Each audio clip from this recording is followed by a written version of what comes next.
सर्दी के मौसम में पानी के अंदर ज्यादा देर तक हाथ रहने की वजह से इस तरह के इन्फेक्शंस हो जाना एक आम सी बात है। अच्छे भले नेल्स का कलर कभी ब्लैक, कभी येलो और कभी पर्पल सा हो जाता है। ये वीडियो आपके लिए बहुत यूजफुल होने वाली है क्योंकि हम करेंगे बात ब्लैक होते हुए टो नेल्स की वजूहात और बचाव के बारे में।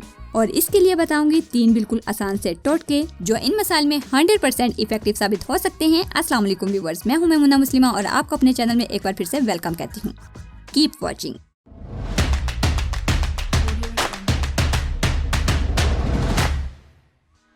नेल्स का ब्लैक होना या फंगल इन्फेक्शन होने के बहुत सी वजूहात हो सकती हैं, लेकिन जो आमतौर पर हैं उनमें शामिल हैं स्किन को कोई खास बीमारी लाहक होना, पैरों को हमेशा बंद रखना, हाथों और पैरों को ज्यादा देर तक पानी या साबुन में रखना, जिस्म में किसी खास एलिमेंट यानी कैल्शियम वगैरह की कमी होना या सिगरेट और नेल पॉलिश का ज्यादा इस्तेमाल वगैरह भी शामिल है। तो इसके लिए हमारे पास सबसे पहले और आसान सा टोटका ये है कि रात को सोने से पहले अपने हाथों और पैरों को डिटॉल मिले पानी से अच्छी तरह वॉश कर लें।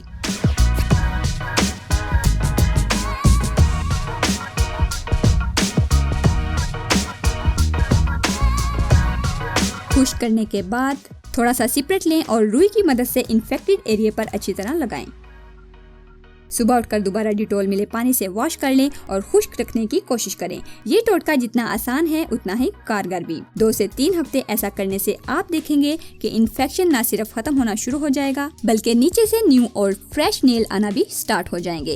इसके साथ साथ अगर आप अपने खुराक में दही और दूध का इस्तेमाल बढ़ा देते हैं तो वो न सिर्फ आपके नाखूनों के लिए बेहतर साबित होगा बल्कि आपकी पूरी बॉडी के लिए भी हेल्दी होगा, क्योंकि खास तौर पर दही में प्रोबायोटिक्स पाए जाते हैं जो जिस्म को हेल्दी बनाते हैं, हाजमे और पीएच को बैलेंस करता है, बहुत से जरासीम को मारने की सलाहियत रखता है और दूध अगर आप 1 गिलास पीते हैं तो इसकी मिकदार बढ़ाकर 2 गिलास कर दीजिए। दूसरा टोटका भी इसी तरह के इन्फेक्शन, खास तौर पर फंगल नेल इन्फेक्शन, नाखूनों के अंदर जो फफूंदी सी लग जाती है, इसके लिए बहुत इफेक्टिव है।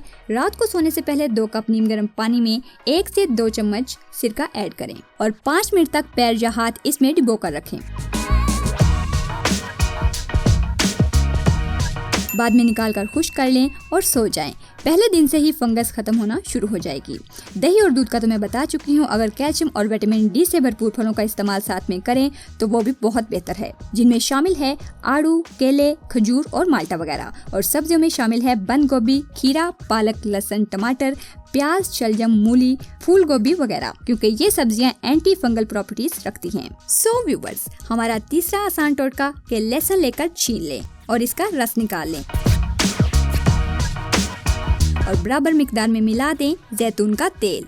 इसकी जगह टी ट्री ऑयल भी मिला सकते हैं। बस इस मिक्सचर को रुई की मदद से दिन में 2 दफा अप्लाई करें, इससे भी फंगल इन्फेक्शन खत्म होना शुरू हो जाएगा। इसके साथ साथ कॉफी, मूंगफली, तेज मसाला जात वाले खाने, ब्रेड और बाहर की बाजारी चीजें यानी बेकरी मसनूआत का इस्तेमाल कम से कम करें, अगर हो सके तो करें ही ना। इसके साथ साथ कुछ और टिप्स हैं। किसी और के जूते मत पहने। अगर रोजाना बंद जूते पहनते हैं तो 2 जूते इस्तेमाल कीजिए। नाखूनों को हमेशा छोटा रखिए। नेल कटर को अच्छी तरह धोकर इस्तेमाल कीजिए। कोशिश कीजिए कि आपका अपना अलग नेल क्लिपर हो। हाथों पैरों को साफ और खुश्क रखिए।